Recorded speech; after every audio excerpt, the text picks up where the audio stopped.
Well, hi there. It is Chris with Evelocity Labs. And there's a good chance you're a new MSP in the Evelocity Labs family if you're watching this.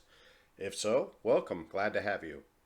We are going to start with a very basic tutorial and setup, just doing the basic fundamentals to get up and going with a program that comes preloaded with Insight and is ready to go. We're not doing any customization and we're not doing the edge cases that you may run into. We have videos for that stuff to help you learn it, but the idea of this video is to keep it precise and to the point and get you the minimum you need to get a program loaded with your servers and start collecting billable information. So hold on tight. I hope you learn a lot from this. I think you will. Let's get going. Okay, as a new MSP user, whoever signed up for your organization with Evelocity Labs will get an email, and this email needs to be opened up and the email address confirmed by clicking the link. Once the email has been confirmed, you can click sign in now. And here you're probably wondering, oh man, I don't have a password, and you would be right. So click forgot password and you'll just put in your email address.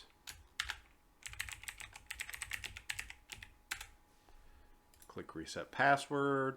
This will only work if you've already confirmed your email address. So if you have not done that, then you'll get this message, but you won't receive an email. So let's see what we've got in our email.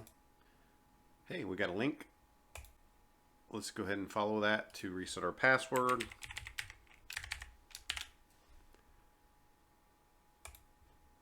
All right, so now we have registered our email, we've set our password, now we can log in.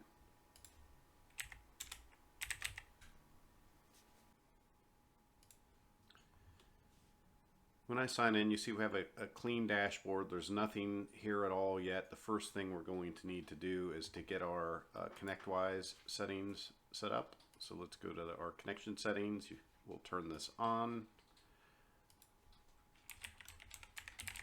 And you'll get your integration keys from ConnectWise using ConnectWise best practices. You can see their current documentation. Their UI is always updating. Things always change. So we do want to defer to them, get it set up, but you'll need your site, company, public key, private key.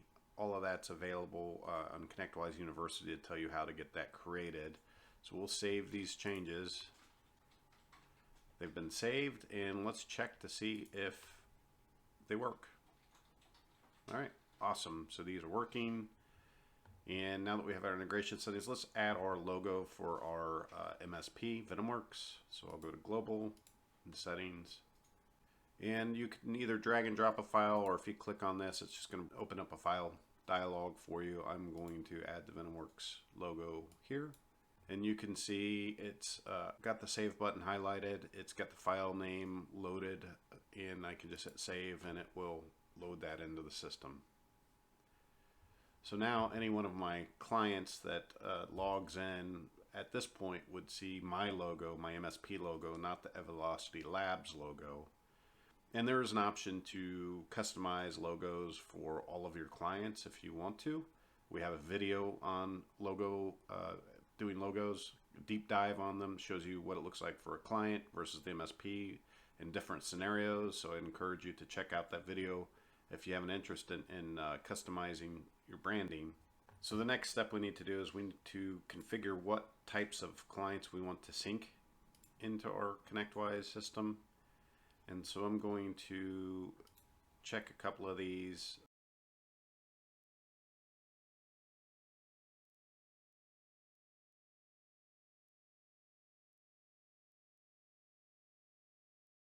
Okay, we're going to pick Spaceforce as our client. We'll hit Save Changes.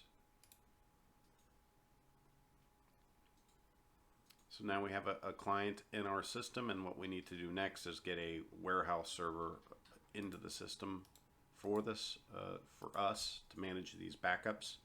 A warehouse server is typically owned by the MSP, but it can be owned by the client as well. So in order to get a warehouse server on here, we want to install the agent on a warehouse server, and we do that with the installer. Okay, so I've copied over the Insight installer. Okay, so let's just get the program installed. You can follow the defaults.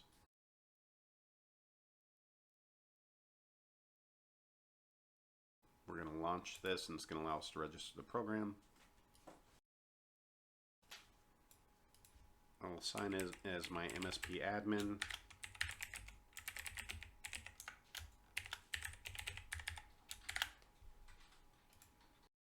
Okay, this is a new install, if you need to re-register a server that's been disconnected from the data in some way, maybe you had to do a rebuild or something like that, the bottom panel will allow you to reclaim a server in that instance. We have a video on that. I encourage you to go check out the video if you find yourself in that scenario. We're going to keep it simple here and just register a brand new machine. So you see I've connected because the button has turned green. This register button has enabled down at the bottom. I'm going to register this.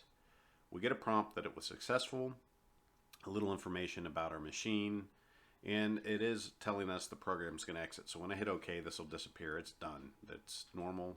Don't worry about that. Now if we go back to our portal, we can get logged in.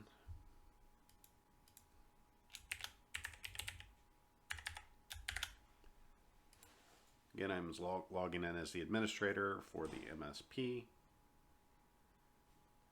And let's go check out our warehouse servers. That's what we wanted here. And you can see we have =1 has been registered. It has a yield sign at the heartbeat. That's an indicator that it is never checked in. It's never received a heartbeat. That'll go away in a minute or two. We'll refresh this here in a few moments and make sure that everything is good. But the fact that it communicated up and registered, we should get a heartbeat here. Okay, we can see it's already checked in now. I just did a refresh on the page and the heartbeat is green, and we can see our last contact is updated to just moments ago. So we have a warehouse server now. Now what we need to do is we need to create a managed server, and a managed server is the server that is being backed up. Now it may back up to itself, it may back up to another machine, and the differences here are as far as terminology goes, a managed server is getting backups done of it. A warehouse server is managing those backups in some way. It's either or. It can be a repository, it may be doing some sort of additional processing on that. And in this case, our warehouse server =1 is also the server that we're backing up =1. So it's going to be both roles. It's a warehouse server and a managed server.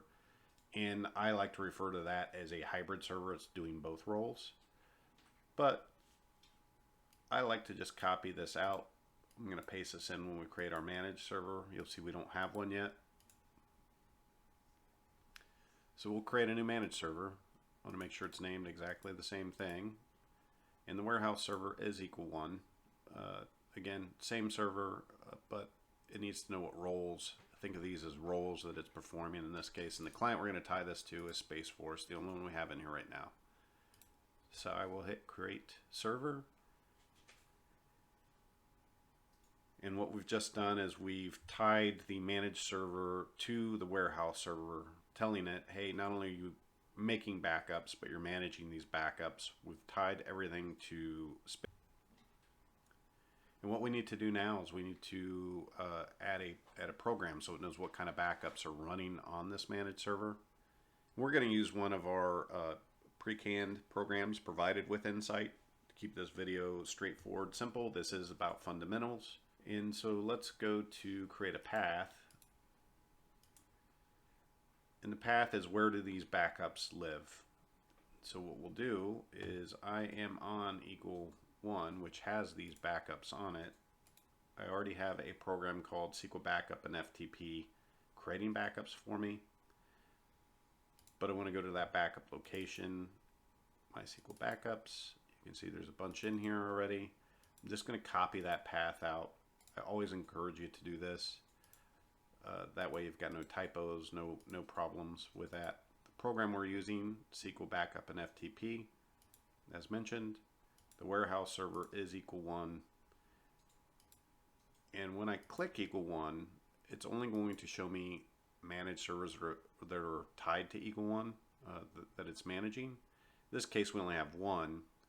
But the other thing that it does is it makes sure that I only have managed servers tied to this path that belong to the same client. And that allows us to do accurate billing by client. And when you deal with something like Veeam, where you may have multiple servers all in a single backup file and a single backup path, it's important to make sure you keep them segregated by client. You can't mix and match here. So this is simple. We'll hit =1. We're going to leave this active and billable, which just means it will alert us. It's going to be calculated for billing. In offsite copy, you would check this if the warehouse server I was creating this path on, if it was offsite location, you could check this. And when the client dash is reviewed, it will show status for onsite copy, offsite copy, and if this is not checked, it assumes it is the onsite copy. Now, I'm backing up to this server to itself. It is local. I'm not going to check this. Monitor volumes is good for an instance like StorageCraft has a really good file name where you can parse out the volume names. In our case, we're not doing that. This backup software creates a zip file. There is no volume name to parse out. In authentication, if this path requires some sort of authentication, we would check this and it would use username and credentials to get in here. There is a video that goes into deep detail on authentication, and that one's a good one to review for sure if you are securing your paths with credentials. From a security perspective, that's a great idea. You should do that, but the authentication is going to allow you to authenticate to that directory and be able to even get into these backups and see how we're doing. So we look good. I'll hit create path. Okay, we can see we have the path here, and everything to me looks good. The client, managed server, warehouse name, programs all look like what I expect them to look like. So the last thing we'll do for now, we're going to set up billing. We've got a video that goes into detail on billing. But just as a quick run through, this will give you a high level quick overview without all the edge cases. So what we're going to do is create a new group. I like to call my first one the default billing group.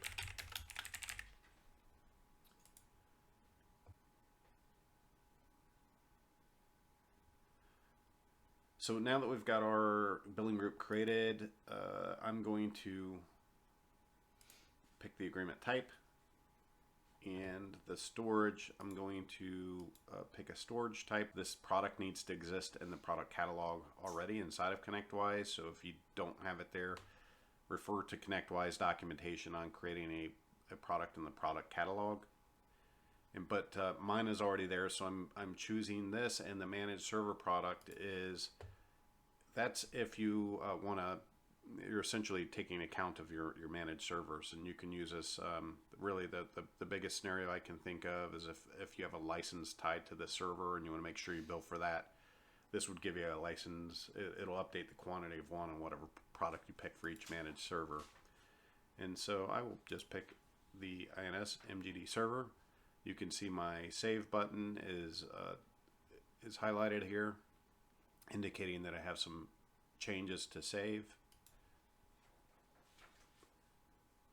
So I've saved that. Our client is set up now that it's going to bill by default any client that we add. It's going to try to bill this manage backup agreement type, and it's going to update the edition INS-storage with the quantity of gigabytes that it calculates, and the managed server product will be updated with the count of managed servers that I have under management for this client.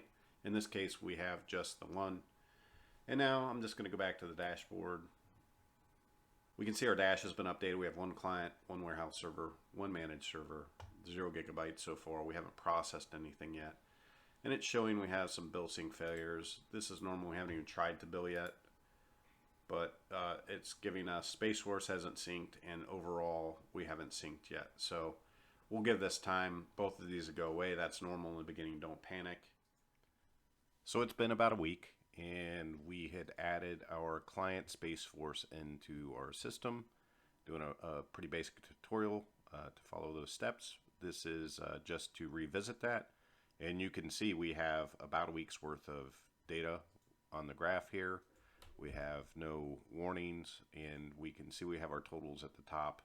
One managed server, we want to make sure that we had set up billing, that we get this billing. And the billable storage, this 5.35 at the top right, is your rolling 30-day average. And so if you look at this total billable storage by day graph, this one, if you take each of those days and take those totals and average it out, that will end up giving you the total you see in the top right, that 5.35.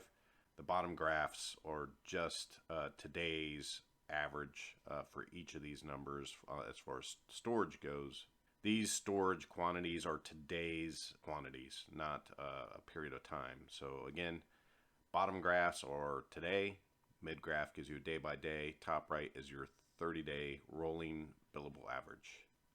So we had also set up billing for Space Force, and as a reminder, we had set up storage would be pushed to this INS-storage product, and our count of managed servers would push to this INS-MGD-server. I've brought the company up. Let's take a look at the agreements. Oh, and by the way, this should be synced to a managed backup agreement type. So let's make sure all this is right. So let's go to agreements. It is of the type managed backup. Let's click into it. And if we go to the additions, we can see we have the INS-storage and INS-MGD-servers. If I open up the storage one, we can see it has the quantity of 5 here. And if I look at the history, I can see that it was updated earlier this morning, just about 3 hours ago. And same thing if I go to the INS-MGD-server, you can see I have a quantity of 1 has been updated, and this was also updated at 7:01 a.m. this morning, which was just about 3 hours ago. This should be enough to get you up and going with a basic setup with a pre-canned program. There's a lot more you can do with this, especially with the designer. We've got a couple in-depth videos that describe how to use the designer and what you can do with it. And we'll be adding more programs to the system. So if you don't see one in here that you'd like us to manage, let us know. I hope you found this video informational. This has been Chris with Evelocity Labs. Have a great day.